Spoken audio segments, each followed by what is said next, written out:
turning to the issue of loneliness. According to the CDC, about a third of adults in the U.S. report feeling lonely. It's being called the loneliness epidemic. And licensed psychotherapist Candace Washington joins us to talk about what we can do. I have been looking forward to this. Petula on my team just sings your praises, and it's so important, and it's timely that we talk about this as well. These are staggering numbers, so tell us what's behind them.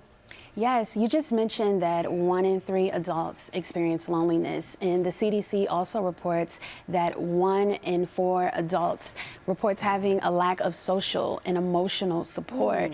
And you think about the world that we live in right now. We live in a very digitally charged society where we're texting, where we're sending voice messages, where we are FaceTiming, and the lack of one-on-one face interactions have significantly decreased. And loneliness looks different for everybody. There's several types of loneliness. You can have collective loneliness, the sense of wanting to belong to something that seems meaningful to you. You can have relative loneliness when it comes to wanting to relate to others, having social support. And then you can have loneliness when it comes to being partnered, having a partner. So there's different types of loneliness, and that's why you can be in a room filled with thousands of people and still experience loneliness. I'm glad that we're explaining it like this and showing it like this, because it's like an iceberg. There's just so many different levels to it.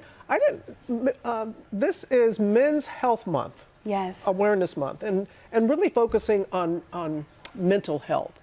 So when it comes to loneliness and mental health and all that, what is the difference between men and women? How do we address it? So the National Alliance on Mental Illness reports that 45.9% of men seek help, seek support. So you think about the opposite of that, the 54.1% of men who are not seeking help. And it has a lot of different layers to it. One of them is societal pressures, how we see men, how we see masculinity, showing vulnerability and emotion as a sign of weakness instead of strength, saying that it's okay not to be okay, and it's not a reflection of your masculinity. So we have to foster these conversations, and they have to go well beyond just this month. I'm a mom of 2 amazing boys. One is 17 and one is 6, and teaching them early the significance of emotional intelligence, because when they're self-aware, then they manage their relationships better. And one day, if they, decide to choose, they will be husbands, they will be fathers. And the world thinks that when we express ourselves, that is a sign of weakness when it comes to men, and it's not. So when you think about that, you create compassion, connection, care, and relational intimacy. And relational intimacy, when you break down that word intimacy, Robin, is into me you see. Our men want to be seen and heard and valued. And clinically in my practice, I work with a lot of men in this population. And they express to me, if I put language on what it is that I'm experiencing, I don't want those around me to see me as weak or inferior or less than. But men cry, men feel, men experience depression and anxiety. So we have to change the narrative around this to say, hey, I need me too. And men need themselves as well. I'm so glad that we're talking about this, Candace. So what are some of the early warning signs? So bed rotting is one. Sitting in the bed all day. Doom scrolling.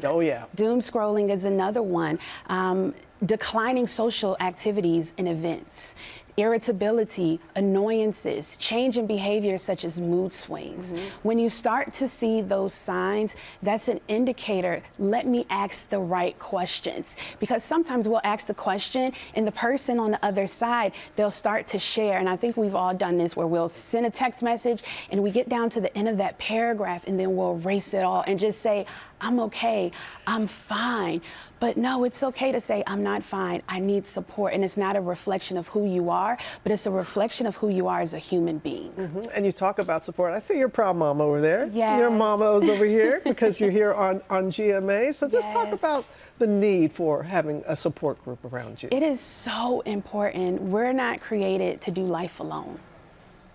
We're not created to do life alone. It is so important to have those around you that really see you. Like I said, that intimacy, into me you see, to be seen, to be heard, and really to foster conversations around the support that you need. So being able to put language on what it is that you need, and knowing that it's not a reflection of me. I tell men and women this all the time: take the cape off.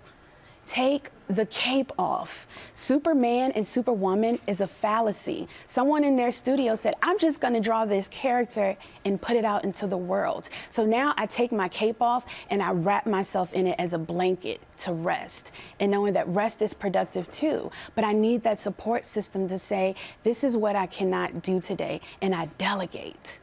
So letting people know that it's okay to have support, and it's okay to put language on it and say, I need help. We are going to have you back here. It's going to be in our new studio, but we're going to have you back. Thank you. This is such a vital discussion. Your mom is high-fiving over there with our crew. I know that your two sons have to be so proud.